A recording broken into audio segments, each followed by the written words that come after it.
ముందుగా ఇక్కడికి వచ్చిన మీడియా వాళ్ళందరికీ, కెమెరా వెనకాల ఉన్న వాళ్ళకి, కెమెరా ముందుకు వచ్చిన వాళ్ళు, మీ అందరికీ ఇలా విజయవాడకి రావడం మా సినిమా ప్రమోషన్స్ భాగంగా నిజంగా చాలా ఆనందంగా ఉంది. మళ్ళీ చాలా రోజులు వచ్చిన ఇందాక వస్తున్నప్పుడు లాస్ట్ ఫిదా సినిమాకి వచ్చామని చెప్పారు. ఇక్కడే మీ అందరినీ కలవడం జరిగింది. అండ్ మళ్ళీ ఇలా నా కొత్త సినిమాతో మీ ముందుకు రావడం ఒక కొత్త రకమైన జానర్ ఇది. తెలుగులో ఎయిర్ ఫోర్స్ సినిమా అనేది ఇప్పటివరకు రాలేదు. సో మొదటిసారిగా ఒక కొత్త ఎక్స్పీరియన్స్ని జనాలకి ఇవ్వాలన్న ఉద్దేశంతో ఈ సినిమాని చేయడం జరిగింది. అండ్ అంటే దేశభక్తి అనేది అది విజయవాడ అయినా, ఆంధ్ర అయినా, తెలంగాణ అయినా, మహారాష్ట్ర అయినా, పంజాబ్ అయినా, ఇండియా మొత్తం మన ప్రతి ఒక్క భారతీయుడికి లోపల దేశభక్తి అనేది చాలా ఉంటుంది. అలాంటి దేశభక్తి నేపథ్యంలో తెరకెక్కించిన సినిమా ఈ ఆపరేషన్ వ్యాలంటైన్. అండ్ 2019 ఫిబ్రవరి 2019లో ఈ విషయం చాలామందికి తెలుసు. పుల్వామా డిస్ట్రిక్ట్లో పుల్వామా అటాక్ అని ఒకటి అయింది. అది ఒక మిలిటెంట్ ఆర్గనైజేషన్, ఒక సిఆర్పిఎఫ్ సోల్జర్స్ కాన్వేని ఢీకొని ఒక 40 మంది సిఆర్పిఎఫ్ సోల్జర్స్ మరణించారు. దానికి రిటాలియేషన్గా మన Indian defences, Indian air force వాళ్ళ టెర్రరిస్ట్ ఆర్గనైజేషన్ వాళ్ళ క్యాంప్స్ని డిటెక్ట్ చేసి ఎవ్వరికి తెలియకుండా చాలా చాలా సీక్రెటివ్గా బాలకోట్ ఎయిర్ స్ట్రైక్ అని ఒకటి చేయడం జరిగింది. దాంట్లో వెళ్ళి ఆల్మోస్ట్ ఒక 300-400 మంది మిలిటెంట్స్ని డిస్ట్రాయ్ చేశారు, వాళ్ళ క్యాంప్స్ని డిస్ట్రాయ్ చేశారు. దాని తర్వాత పొలిటికల్గా లేకపోతే మీడియా ద్వారా చాలామంది వేరే దేశం వాళ్ళు ఇది జరగలేదు, ఇండియా వచ్చి ఒక ఖాళీ క్యాంప్లో బాంబ్స్ చేసి వెళ్ళిపోయింది అని చెప్పి న్యూస్ని చాలా వరకు ఏంటంటే డైల్యూట్ చేశారు. బట్ మన భారతదేశంలో ఉన్న పౌరులందరికీ, మన డిఫెన్సెస్కి తెలుసు, మన సోల్జర్స్కి జరిగిన ఆ ఇన్సిడెంట్, ఆ బ్లాక్ డే ఏదైతే అనుకుంటున్నాము 14 ఫిబ్రవరి, దానికి రిటాలియేషన్గా బయట వాళ్ళు ఎన్నైనా చెప్పుకోవచ్చు, డీప్ డౌన్ వాళ్ళకి తెలుసు ఇండియా ఒక గట్టి ఆన్సర్ దానికి ఇచ్చింది. కానీ జనరల్ సిటిజన్స్ లాగా మనందరికీ మీలాంటి న్యూస్లో పనిచేసే వాళ్ళు, మీడియా హౌసెస్ అందరూ చాలా వరకు ఇన్ఫర్మేషన్ని జనాలకి తీసుకురావడానికి ట్రై చేశారు, చెప్పారు. బట్ మనకి కూడా వెనకాల ఈ మిషన్ వెనకాల వాళ్ళ ప్లానింగ్ ఎలా జరిగింది, వాళ్ళు ఏ ఉద్దేశంతో చేశారు, వెనకాల అంటే ఇలాంటి మిషన్ చేయాలంటే అది ఒక ఆషామాషి విషయం కాదు. చాలా టైం కానీ, చాలా ప్లానింగ్ కానీ దాని వెనకాల ఉంటుంది. సో ఆ బ్యాక్ డోర్ ఏవైతే ప్లానింగ్ జరిగిందో, ఏవైతే వాళ్ళు ఈ మిషన్ ప్లానింగ్ అంతా జరిగిందో, ఇదంతా చాలా డీటెయిల్డ్గా జనాలకి చూపిస్తే మన సోల్జర్స్ మీద, మన ఎయిర్ ఫోర్స్ పైలట్స్ మీద మనందరికీ రెస్పెక్ట్ ఉంది వాళ్ళ మీద ఎప్పుడు. బట్ ఇలాంటి వాళ్ళు చేసిన ఒక కరేజియస్ మిషన్ గురించి వెనకాల ఎలా జరిగిందనేది జనాలకి చూపిస్తే వాళ్ళకి తెలియడం కూడా చాలా ఇంపార్టెంట్ అనిపించి ఒక చిన్న ప్రయత్నమే మా ఈ సినిమా. దీని మీద ఆధారంగా తీసుకుని ఆబ్వియస్లీ కొంచెం ఫిక్షనలైజ్ చేసి కొన్ని క్యారెక్టరైజేషన్స్ రాసి చేయడం జరిగింది. బట్ మేమైతే చాలా కాన్ఫిడెంట్గా ఉన్నాం. అంటే ఇందాక చెప్పినట్టు ఈ దేశభక్తి అనేది ప్రతి ఒక్కరిలో ఉంటుంది. ప్రతి ఒక్కరికి రేపొద్దున ఈ సినిమా చూసిన తర్వాత మన సోల్జర్స్ మీద కానీ వాళ్ళ మీద మనకి ఎప్పుడు రెస్పెక్ట్ అపారంగా ఉంటుంది. బట్ ఈ సినిమా చూసిన తర్వాత మళ్ళీ వాళ్ళు చేసే గొప్ప పనుల్ని, వాళ్ళు చేసే గొప్ప త్యాగాల్ని మనం ఒకసారి గుర్తు చేసుకుని మనసంతా దేశభక్తితో, ధైర్యంతో, వాళ్ళ మీద రెస్పెక్ట్తో మన థియేటర్ బయటకు వస్తారని ఒక ఆశతో ఈ సినిమాని చేసాం. అండ్ మార్చ్ 1న సినిమా వస్తుంది. మీ అందరికీ, ప్రతి ఒక్కరికి, ప్రేక్షకులు ప్రతి ఒక్కరికి, తెలుగు ఆడియన్స్ ప్రతి ఒక్కరికి ఈ సినిమా నచ్చుతుంది అని నేను మనసారా నమ్ముతున్నాను. అంటే నిజంగా ఇందాక చెప్పినట్టండి, చాలా అదృష్టంగా ఫీల్ అవుతాను. ఎందుకంటే కొన్నిసార్లు ప్లాన్ చేస్తే జరగవు ఇలాంటివి. ఇప్పుడు ప్రేమ కథలు లేకపోతే కమర్షియల్ సినిమాలు, మంచి ఫైట్లు ఉన్నవి అప్పుడప్పుడు అందరు హీరోలు చేస్తూ ఉంటారు. నేను కూడా చేశాను అలాంటివి. ఇప్పుడు F2 లాంటి సినిమాలు కానీ, ఫిదా లాంటివి, తొలి ప్రేమ కానీ, కథలు.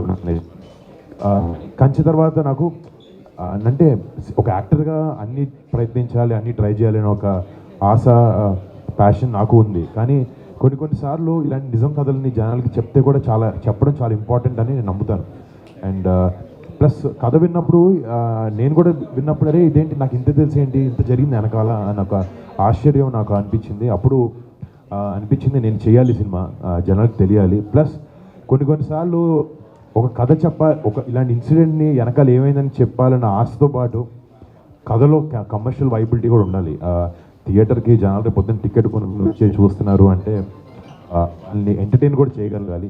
అంటే ఎంటర్టైన్మెంట్ ప్రతి సినిమాలో ఫామ్ డిఫరెంట్గా ఉంటుంది. దీంట్లో దేశభక్తి అనేది లేకపోతే ఏరియల్ సీక్వెన్సెస్ అనేది చాలా ఆసక్తికరంగా ఉంటాయి. సో అంటే యాక్చువల్గా సార్ ఈ మూవీ ఏదైతే ఉందో ఆపరేషన్ వాలంటీర్, ఆ స్టోరీ విన్నప్పుడు మీకు ఏమనిపించింది? అంటే ఒక ఏదైతే పుల్వామా దాడులు ఉన్నాయో యాక్చువల్గా అది అందరికీ కూడా తెలియదు, పబ్లిక్ ఎవ్వరికి కూడా ఈ స్టోరీ గురించి కానీ దాడులు జరిగాయని తెలుసు కానీ క్లారిటీ లేదు. సో ఇలాంటి ఒక క్లారిటీతో కూడుకున్నటువంటి ఒక స్టోరీ మీరు విన్నప్పుడు, ఇలాంటి స్టోరీని నేను ప్రజెంట్ చేయాలి అనుకున్నప్పుడు మీకు ఏమనిపించింది? స్టోరీ విన్నప్పుడు ఏమనిపించింది? అంటే నిజంగా చాలా ఎక్సైట్ అయ్యాను విన్నప్పుడు. అంటే ఒక కథగా నిజంగా ఏమైంది అనేది పక్కన పెడితే ఒక కథగా ఒక యాక్టర్గా ఒక స్క్రిప్ట్ విన్నప్పుడు కథలో ఉండే ఎమోషన్స్ కానీ లేకపోతే కథలో ఉండే క్యారెక్టరైజేషన్స్ కానీ కథలో ఉండే సీక్వెన్సెస్ దాన్ని డిజైన్ చేసుకునే విధానం కానీ అవి చాలా ఎక్సైట్మెంట్ ఇచ్చినాయి నాకు. వాటితో పాటు ఒక మంచి స్టోరీ, ఒక నిజం కథ మన భారతదేశంలో మనలాంటి పౌరుల్లో మనలాంటి ఒక మనిషి మన బార్డర్కి వెళ్ళి మనని సురక్షితంగా ఉండడానికి చూడాలనుకునే ఒక సోల్జర్ ఆ కథ చెప్పాలి నాకు నిజంగా ఇన్స్పిరేషన్ అనిపించింది. నిజంగా చాలా ఇన్స్పైర్ అయ్యాను యాక్చువల్లీ కథ విని బాగుంది లేదు ఇన్ని క్యాలిక్యులేషన్స్ మనసుకి నచ్చింది చాలా కథ. అండ్ ఇందాక చెప్పినట్టు అవకాశం చాలా అరుదుగా దొరుకుతుంది అని చెప్పాను.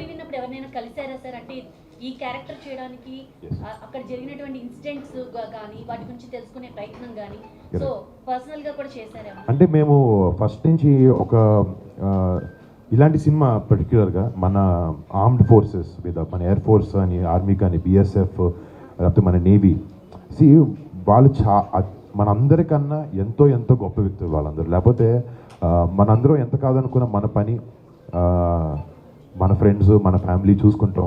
బట్ వాళ్ళందరూ భారతదేశంలో మొత్తం 130 కోట్ల మంది వాళ్ళ సొంత ఫ్యామిలీని అనుకునే ఉద్దేశం లేకపోతే అనుకునే థాట్ వాళ్ళకు ఉంటేనే వాళ్ళ ఫ్యామిలీని దూరంగా పెట్టి మన ఫ్యామిలీస్ కోసం మన కోసం కష్టపడుతూ సాక్రిఫైస్ చేస్తూ బార్డర్లో వెళ్ళి మన కోసం ఫైట్ చేస్తారు. సో డెఫినెట్గా అదైతే అనిపించిందండి. సో ఇంత వాళ్ళకు ఒక ట్రిబ్యూట్ లాగా ఇవ్వాలనే ఉద్దేశంతో మేము స్టార్ట్ అయ్యాం కాబట్టి వాళ్ళ గురించి మనకి ఇన్ఫర్మేషన్ ఎయిర్ ఫోర్స్ గురించి కూడా అంతంత తెలీదు.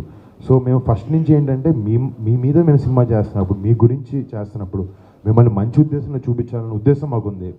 సో ఫస్ట్ నుంచి మేము ఏం చేసామంటే స్క్రిప్ట్ని మినిస్ట్రీ ఆఫ్ డిఫెన్స్కి ఇండియన్ ఎయిర్ ఫోర్స్కి మేము పంపించడం జరిగింది. అండ్ వాళ్ళు మొత్తం ఒక స్క్రూట్నీ చేసి చూసుకుని అంటే వాళ్ళని కరెక్ట్ విధంగా చూపిస్తున్నామా లేదా అనేది కూడా చాలా ఇంపార్టెంట్. అండ్ మాకు అది చాలా ఇంపార్టెంట్. సో వాళ్ళకి పంపించిన తర్వాత వాళ్ళు చూశారు. ఒక ఫస్ట్ వచ్చినప్పుడు చిన్న మైన్యూట్ చేంజ్ చేసాం. అంటే వాళ్ళ ఎయిర్ బేస్లో మేము ఇలా చేయము మేము మనం ఊహించుకొని కొన్ని సినిమాటిక్ కోసం రాసుకుంటాం. బట్ వాళ్ళు చెప్పిన తర్వాత మాకేం అలాంటి అబ్జెక్షన్స్ లేవని చెప్పి మేము మార్చడం జరిగింది. దాని తర్వాత వాళ్ళకి స్క్రిప్ట్ నచ్చితే వాళ్ళని మంచి దానిలో లైట్లో చూపిస్తే వాళ్ళు ఏంటంటే రియల్ ఎయిర్ బేసెస్లో షూట్ చేసే అవకాశం కూడా ఇస్తారు. మాకు ఒక 40 రోజుల వరకు గ్వాలియర్ బేస్ అని ఉంది. అది ఇండియాలో ఉన్న ఎన్నో ఎయిర్ బేసెస్లో one of the most busiest air base అనమాట. సో రోజు ఒక 40-50 టేక్ ఆఫ్ ల్యాండింగ్స్ అవుతూ ఉంటాయి. చాలా బిజియెస్ట్ ఎయిర్ బేస్ అది. సో అక్కడ పర్మిషన్ మాకు ఇచ్చారు. అక్కడ ఇచ్చినప్పుడు real life air force pilots చాలామందిని ఎన్నో గొప్ప వాళ్ళ పేర్లు అని నేను చెప్పలేను. బట్ వాళ్ళందరినీ కలవడం ఆ అదృష్టం నాకు దొరికింది. నాకు కూడా ఈ క్యారెక్టర్ ప్లే చేసినప్పుడు నేను ఎంతైనా ఊహించుకోవచ్చు ఈ క్యారెక్టర్ పేపర్ మీద మేము రాసిన విధానానికి ఇలా చేయొచ్చు అని. ఫిబ్రవరి 14th కూడా మీరు వెళ్ళి కలవడం అయితే జరిగింది. సో పర్సనల్గా అంటే మూవీని పక్కన పెడితే అసలు వాళ్ళ వెళ్ళి వాళ్ళ కుటుంబాలని కలవడం అనేది అది మామూలు విషయం కాదు. సో ఎలా అనిపించింది అప్పుడు? అంటే నిజంగా అదొక చాలా ఎమోషనల్ మూమెంట్ అనమాట నాకు మా టీం అందరికీ. అంటే కొన్నిసార్లు సినిమా ప్రమోషన్స్కి వెళ్తున్నామా లేకపోతే నిజంగానే మనకి లోపల నుంచి వెళ్తున్నామా అని ఒక ఆలోచించినప్పుడు నాకు వెళ్ళి అనుకుంటారేమో అని ఒక మొహమాటం ఉండింది సినిమా కోసం వెళ్తున్నాం కాబట్టి. కానీ వాళ్ళని గొప్ప లైట్లో చూపించాలి, వాళ్ళ సాక్రిఫైసెస్ని చూపించాలన్నప్పుడు వాళ్ళ దగ్గరికి వెళ్ళి నివాళులు అర్పించుకోవడంలో నాకు మనసు లోపల నుంచి తప్పని అనిపించలేదు. అండ్ ఇలాంటి సినిమా తీసినందుకు నాకు చాలా గర్వంగా కూడా అనిపించింది మన రియల్ హీరోస్ మీద సినిమాలు చేసినప్పుడు. అండ్ డెఫినెట్గా ఆ కుటుంబ సభ్యులు కలిసినప్పుడు కానీ ఇది ఒక రకమైన నిజంగా ఒక ఎమోషనల్ మూమెంట్ నాకు మా టీం అందరికీ అక్కడ. టైటిల్ గురించి చెప్పండి. Operation Valentine. ఆపరేషన్ అసలు డిఫరెంట్ అన్నమాట. సో ప్రేమ అనేది వచ్చింది ఆపరేషన్ లో. సో ఎలా ఉండబోతుంది? అండ్ శక్తి గారు ఇంత ముందు పలాస చేశారు. సో డిఫరెంట్ యాంగిల్ తో వస్తున్నారు. మీరు అడగండి, ఒక్కొక్కటి అడగండి అంటే మర్చిపోతాను అనుకో. ఫస్ట్ అంటే ఆపరేషన్ వ్యాలంటైన్ ఇందాక మీరు చెప్పినట్టు 14 ఫిబ్రవరి ఈ పుల్వామా అటాక్ జరిగింది. సో ఐ మీన్ నిజంగా జరిగినప్పుడు వాళ్ళకి ఆపరేషన్ ఒక పేరు పెట్టుకున్నారు. బట్ మాకు ఆబ్వియస్లీ కొన్ని రియల్ పేర్లు ఎన్ని వాడకూడదు, వాటికి మాకు క్లియరెన్స్ లేదు. బట్ ఆ ఇన్సిడెంట్ ఏదైతే జరిగిందో 14 ఫిబ్రవరి అది వ్యాలంటైన్స్ డే అవ్వడం, ఆ రోజు మనందరం ప్రపంచం దేశం మొత్తం వ్యాలంటైన్స్ డే అంటే గర్ల్ ఫ్రెండ్ లేకపోతే అలా జోన్లో సెలబ్రేట్ చేసుకుంటూ ఉంటాం. బట్ దాన్ని ఆ పుల్వామా అటాక్ తర్వాత ఒక బ్లాక్ డేగా మార్క్ అయింది. సో దానికి రిటాలియేషన్ ఇండియా ఏదైతే ఇచ్చిందో అది 12 రోజుల్లో 1 వీక్ 10 డేస్ గ్యాప్లో. సో బేసిక్లీ ఈ ఆపరేషన్ అది ఏంటంటే మనం ఆ మిలిటెంట్ ఆర్గనైజేషన్స్కి ఇచ్చే వ్యాలంటైన్ డే రిటర్న్ గిఫ్ట్ అనమాట సినిమాలో. సో అందుకు ఆపరేషన్ వ్యాలంటైన్ అని పేరు పెట్టడం జరిగిందండి. సంచే సినిమాలో మీరు కాస్ట్ సిస్టమ్ గురించి ఒక పెద్ద డైలాగ్ అది అందరినీ చాలా ఆకట్టుకుంది. అలాంటి డైలాగ్ కానీ జనాల్ని ఆకట్టుకునే విధంగా డైలాగ్స్ వాళ్ళకి రీచ్ అయ్యే విధంగా మెసేజ్ లాంటిది ఏమైనా ఉంటుంది మన డైలాగ్? అంటే సోల్జర్స్ చేసే హీరోయిక్స్ కానీ వాళ్ళు చేసే పనులు కానీ వాళ్ళ సాక్రిఫైజెస్ కానీ వాళ్ళ ఫ్యామిలీని వదులుకొని అంటే కొన్నిసార్లు నోరు తెరిచి డైలాగ్స్ 100% చాలా మంచిగా ఉన్నాయి సినిమాలో. బట్ నేను అంటున్నాను ఇలాంటి స్టోరీలు చేసినప్పుడు ఇలాంటి స్టోరీలో వాళ్ళు చేసే ప్రతిదీ ఇన్స్పిరేషన్గా ఉంటుంది. ప్రతి దాంతో చాలా కన్వే చేయాలనుకుంటారు. వాళ్ళు ఎలా బిహేవ్ చేస్తారు, ఇందాక చెప్పినట్టు వాళ్ళ ఫ్యామిలీస్ని పక్కన పెట్టి మన ఫ్యామిలీస్ కోసం ఫైట్ చేస్తుంటారు. వీటన్నిటి నుంచి మనం ఎంతో నేర్చుకోవచ్చు. నేను కలిసినప్పుడు వాళ్ళ స్టోరీస్ విన్నప్పుడు చాలా ఇన్స్పైర్ అయ్యాను అలాంటి విధంగా. అండ్ సినిమా చూసినప్పుడు కూడా రేపు పొద్దున అంటే మా జనరేషన్ కాదు, ఇంకా చిన్నపిల్లలు ఇంకా యంగ్స్టర్స్ ఉన్నారు, వాళ్ళందరికీ యూనో అలాంటి కరేజియస్ టేల్స్ చూసినప్పుడు లైఫ్లో ఏదైనా అకంప్లిష్ చేయొచ్చు అని ఒక కాన్ఫిడెన్స్ వస్తుంది అని అనుకుంటున్నాం. ఐ థింక్ సినిమా ద్వారా ఆబ్వియస్లీ సోల్జర్స్ వాళ్ళ లైఫ్ స్టైల్ వాళ్ళ లైఫ్ స్టోరీస్ చూపించాలని ఉద్దేశం ఉన్నా కూడా ఇలాంటి కరేజియస్ టేల్స్ చూపించినప్పుడు యంగర్ జనరేషన్స్కి కొన్నిసార్లు ఇలాంటి సినిమాలు కూడా చాలా ఇంపార్టెంట్ అనిపిస్తుంది నాకు. సో పవన్ కళ్యాణ్ గారితో మీ కాంబినేషన్ ఆడియన్స్ ఎదురు చూస్తున్నారు. అంటే సాయి తరుణ్ తేజ్ ఆల్రెడీ చేశారు. సో మీ కాంబినేషన్ వస్తే బాగుంటుందని మీ ఫ్యాన్స్ అటు పవన్ కళ్యాణ్ ఫ్యాన్స్ ఎదురు చూస్తున్నారు. వాళ్ళకి ఎప్పుడైనా న్యూస్ చెప్పబోతున్నారా? అంటే ఏది లేదండి. బట్ నాకు కూడా చాలా ఇంట్రెస్ట్ ఉంది ఆ విషయం చేయాలని. బట్ ప్రస్తుతానికైతే ఇది ఎవరి కథ చెప్పడం జరగలేదు. బట్ తేజ్ చేసేటో అది బాగా ఆడింది and we are very happy for that. Sir cinema చూస్తే ఒక భారీ బడ్జెట్ సినిమా మీరు చెప్పేదాని ప్రకారం మరి డైరెక్టర్ ఏమో మరి కొత్త కొంచెం డైరెక్టర్ అని చెప్పుకోవాలి, ఎలా డీల్ చేస్తారండి? అంటే నేను నమ్మేది ఏంటంటే ఏ ఇండస్ట్రీలో అయినా యంగ్ టాలెంట్ యంగ్ బ్లడ్ ఎప్పటికప్పుడు వస్తూ ఉంటే ఒక స్టీరియోటైప్ అవ్వకుండా కొత్త ఐడియాస్తో ముందుకు ఆ ఇండస్ట్రీ ముందుకు కదులుతూ ఉంటుంది. అది ఎప్పుడూ టైం చూసిన ఈరోజు మీరు చూసిన వెటరన్స్ కూడా ఒక టైంలో వాళ్ళు యంగ్ జనరేషన్ యంగ్స్టర్స్ అనమాట. కానీ ఒక డైరెక్టర్ని కలిసినప్పుడు కొత్త డైరెక్టర్ని కలిసినప్పుడు కథ ఎంత బాగా రాశాడు ఇవన్నీ పక్కన పెడితే తనకు ఒక ప్యాషన్ ఉంటుంది, డైరెక్షన్ మీద ప్యాషన్ ఉంటుంది.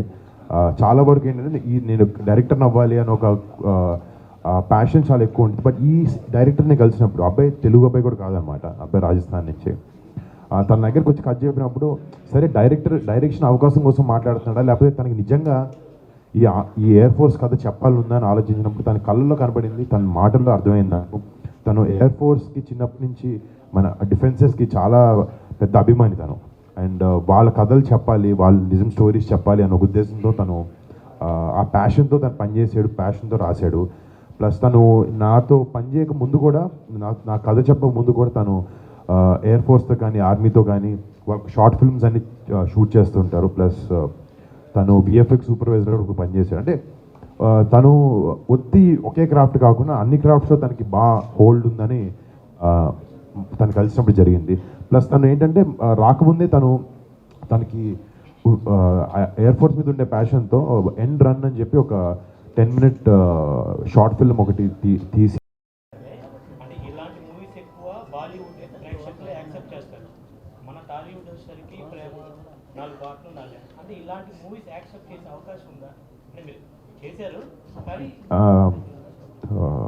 మీ జనరల్గా మీరు కూడా చాలా సినిమాలు చూసే ఉంటారు. మీకు నేను అనేది ఏంటంటే సినిమాని కరెక్ట్ విధంగా చూపిస్తే, కరెక్ట్ ఎమోషన్స్ పెడితే 100% ఏ ఆడియన్స్కైనా అది మనసుకు దగ్గర అవుతుంది సినిమా. బట్ అంటే ఏ సినిమా అయినా అండి, ఏ నేపథ్యం అయినా తీసుకొని, ఏ బ్యాక్డ్రాప్ అయినా తీసుకొని, ఎమోషన్ స్ట్రాంగ్గా ఉంటే అది ఏ లాంగ్వేజ్ అయినా, మీకు రేపు పొద్దున ఒక హిందీ సినిమా చూపించినప్పుడు మీకు హిందీలో అన్ని పదాలు అర్థమైనా అర్థం కాకపోయినా, ఒక మలయాళం సినిమా చూసినప్పుడైనా ఎమోషన్ కంటెంట్ బాగుంటే మీకు డెఫినెట్గా మిమ్మల్ని ఆకట్టుకుంటుంది. ఈ సినిమా ఇంతకుముందు ఎందుకు ఎవరు ట్రై చేయలేదో నాకు తెలీదు. బట్ ఒక యాక్టర్గా నాకు మంచి కంటెంట్తో రావాలి, వస్తే జనాలు ఆదరిస్తారనే ఒక ధైర్యం, కాన్ఫిడెన్స్ నాకు ఎప్పుడు ఉంది. ఎందుకంటే ఇప్పుడు 2015లో కంచే లాంటి సినిమా నిజంగా ఒక ఎక్స్పెరిమెంటల్ ఫిల్మ్ ఆ టైంలో. అలాంటి స్క్రీన్ ప్లే కానీ, అలాంటి క్యారెక్టరైజేషన్స్ కానీ, వెళ్ళి వార్ సినిమా కానీ అలాంటి. బట్ ఇప్పుడు చూస్తే మీరు జనాలు సినిమా చూసే విధానం కానీ అన్నీ చాలా వరకు మారుతూ ఉన్నాయి అండ్ ఇంట్రెస్ట్ డిఫరెన్స్ వస్తూ ఉన్నాయి. ఇప్పుడు ఏంటంటే వైడ్ యాక్సెప్టెన్స్ వచ్చింది జనాలకి. బట్ అల్టిమేట్గా అది ఓ 20-30 ఏళ్ళ క్రితంకి వెళ్ళినా, లేకపోతే ఇంకో 10 ఏళ్ళ తర్వాత అయినా కూడా ఎమోషన్ అనేది సినిమాలో గట్టిగా ఉంటే, బలంగా ఉంటే ఏ సినిమా అయినా జనాన్ని ఆకట్టుకోగలుగుతుంది. అండ్ అలాంటిది ఈ సినిమాలో టన్నుల్లో ఉంది ఎమోషన్. అది రేపొద్దున అందరికీ డెఫినెట్గా కనెక్ట్ అవుతుందని అనుకుంటున్నాను. మీరు చెప్పండి. ఓటీటీ కోసం ఏమైనా వెబ్ సిరీస్ ప్లాన్ చేస్తున్నారు? అంటే ఇంకా అందరూ వచ్చేసారు ఆల్రెడీ ఓటీటీలో. అవునండి. అంటే ప్లానింగ్ అదే ఇందాక చెప్తాను కదండి, ఇండస్ట్రీలో లేకపోతే ప్లాన్ బట్టి ఏది జరగదు. సిచ్యువేషన్ బట్టి ఏదన్నా నిజంగా రావాల్సిన టైంకి ఒక మంచి కథ వస్తే అది ఓటీటీ అయినా, ఏ స్పేస్ అయినా. ఇప్పటివరకు ఎవరు అప్రోచ్ అవ్వలేదా ఓటీటీ? అవ్వలేదు. డిస్కషన్ జరిగినాయి కానీ అంత నచ్చినవి రాలేదు. సో చేస్తే కూడా మంచి impactful.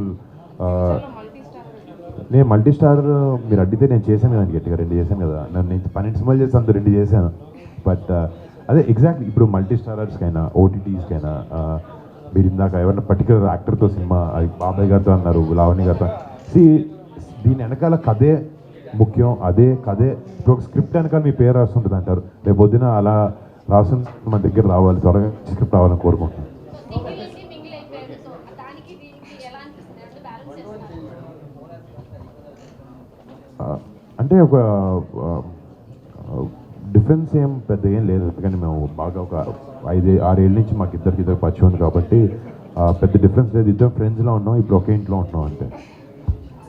Okay sir, thank you sir. Thank you అందరికీ.